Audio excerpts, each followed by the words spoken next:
Not much is known about Omar al-Bayoumi's earlier life. In fact, not many people know about the year in which he was born, which was probably around 1958. Up until 1994, there really isn't much to go on. However, in August of 1994, al-Bayoumi moved to the United States and settled down in San Diego, California. Acquaintances in San Diego law suspected al-Bayoumi as a Saudi government spy, reporting on the activities of Saudi-born college students. Said one witness, he was always watching young Saudi college students, always checking up on them, literally following them around, and then apparently reporting their activities back to Saudi Arabia.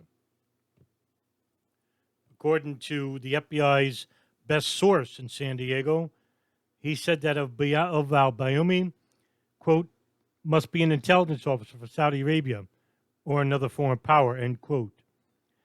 The FBI's best source in San Diego was none other than Abdulsatter Sheikh, who went by the codename Stan. He actually rented rooms to two of the future 9/11 hijackers, Khalid al-Mihdhar and Nawaf al-Hazmi. During this time, al-Bayoumi was in the United States as part of a work-study program. The Saudi General Authority of Civil Aviation parted al-Bayoumi's salary through a government contractor. When the contractor proposed terminating his relationship with al-Bayoumi in 1999, the Saudi government official replied with a letter marked extremely urgent that the government wanted al-Bayoumi's contract renewed as quickly as possible. As a result, al-Bayoumi's employment with the project continued. Once in San Diego, al-Bayoumi told people that he is a student, even sometimes as a pilot, and claims to be receiving monthly payments from family in India, despite being Saudi. However, he has none of those things. In fact, he also tells people that he receives a monthly stipend from Dala Avco, the Saudi aviation company that has extensive ties to the same Saudi Ministry of Defense and Aviation. From early 1995 until 2002, al-Bayoumi is paid about $3,000 a month for the project in Saudi Arabia, even though he's living inside the United States. According to the New York Times, congressional officials believe he is a ghost employee doing no actual work. The classified section of the 9/11 Congressional Inquiry Report would note that his payments increased significantly just after he comes into contact with two hijackers in early of 2000. The FBI investigates possible ties between Dal Avco and Al Qaeda, the group led by Osama bin Laden. The firm's owner, Saudi billionaire Salah Abdullah Kamel, denied all accusations involved being with Al Qaeda or with Omar al-Bayoumi. An unknown Saudi benefactor pays Saad al-Habib to buy a building in San Diego for a new Kurdish community mosque, the Kurdish Community Islamic Center. However, the approximately $300,000 will only be given on the condition that Omar al-Bayoumi be installed as the building's maintenance manager with a private office at the mosque. And after taking the job, al-Bayoumi rarely showed up for work. This means he has two jobs at once. The people in the mosque eventually began a move to replace al-Bayoumi, but he moves to Britain early July of 2001 before any of this can happen. An anonymous federal investigator writes, quote, al-Bayoumi came here, set everything up financially, set up the San Diego cell, and set up the mosque, end quote. An international tax attorney notes that anyone handling business for a mosque or a church could set it up as a tax-exempt charitable organization, and it can easily be used for money laundering. In September of 1998 through July of 1999, the FBI conducts a counterterrorism inquiry into Omar al-Bayoumi, a suspected al-Qaeda advanceman and possible Saudi agent. The FBI discovers he has been in contact with several people also under investigation.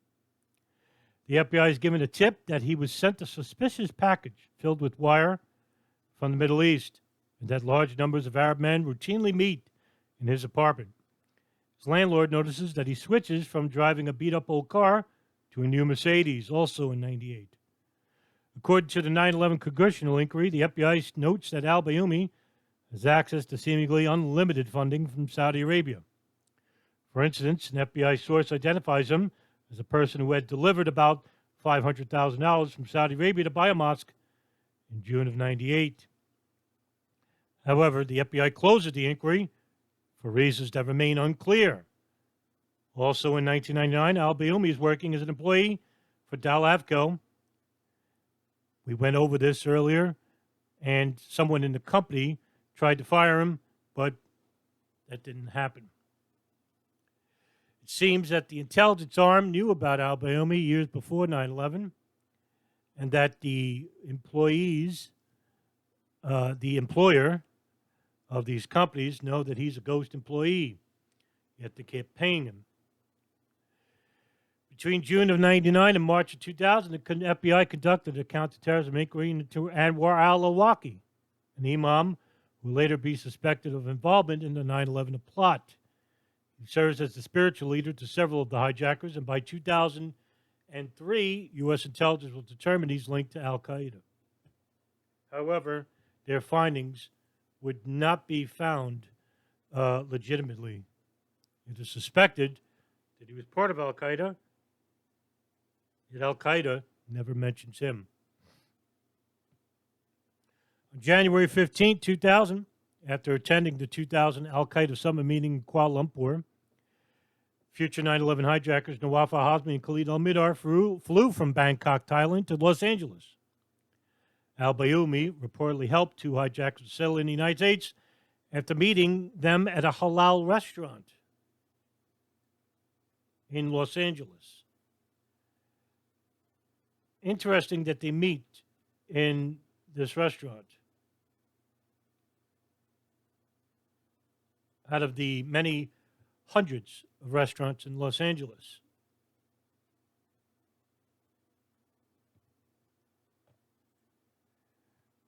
The final 9/11 Commission report noted that, quote, Hazmi and Mihdhar were ill-prepared for a mission in the United States. Neither had spent any substantial time in the West, and neither spoke much, if any, English. It would therefore be plausible that they, or Khalid Sheikh Mohammed, would have tried to identify in advance a friendly contact for them in the United States. We believe it unlikely that al-Hazmi and al-Mihdhar would have come to the United States without arranging it to receive assistance from one or more individuals informed in advance of their arrival, end quote. Al-Bayoumi invited them to move to San Diego with him, where he found them an apartment, co-signed a lease, and advanced them $1,500 to pay for their rent. However, the 9/11 Commission concluded that neither then nor later did al-Bayoumi give money to either al-Hazmi or Mihdhar. Al-Bayoumi also helped them obtain driver's licenses, rights to Social Security, and information on flight schools. While they lived across the street from al-Bayoumi, they had no furniture. They constantly played flight simulator games, and limousines picked them up for short rides in the middle of the night. Their neighbors later said they perceived them as strange. Then they later moved into the house of an FBI informant, who I mentioned earlier, Abdulsadah Sheikh, a friend of al-Bayoumi's who was secretly working as an FBI informant at the time under his handler, Stephen Butler, from the San Diego field office. An October 2012 FBI report named Fahad al-Thumeri, a Saudi Islamic Affairs official and King Fahd Mosque imam, as having worked with al-Bayoumi. The report also named a third man who allegedly had ordered al-Bayoumi and al-Thumeri to assist the hijackers. This man's name was not declassified, but was accidentally revealed when the FBI neglected to redact his name in a document filed in April of 2020.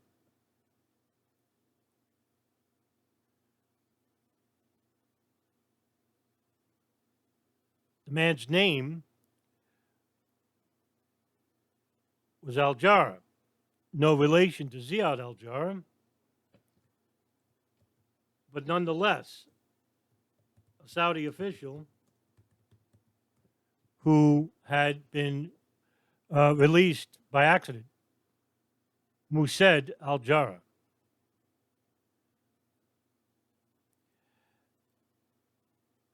In July of 2001, Omar al-Bayoumi moved to England to pursue a PhD at Aston University. 10 days after the September 11th attacks, he was arrested by British authorities working with the FBI. He was held on immigration charges while the FBI and Scotland Yard investigated him.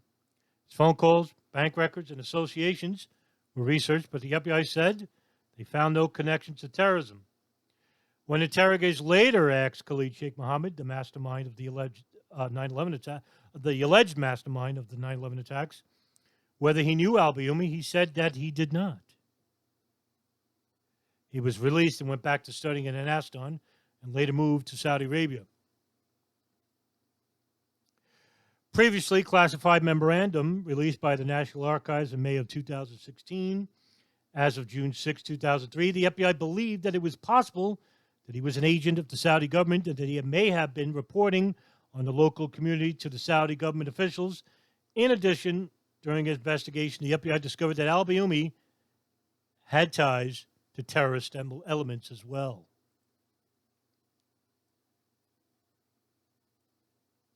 Senator Bob Grant also alleged that the White House had covered up possibly Saudi Arabian government connections to 9/11 hijackers, Nawaf, al-Hazmi, and Khalid al-Mihdhar.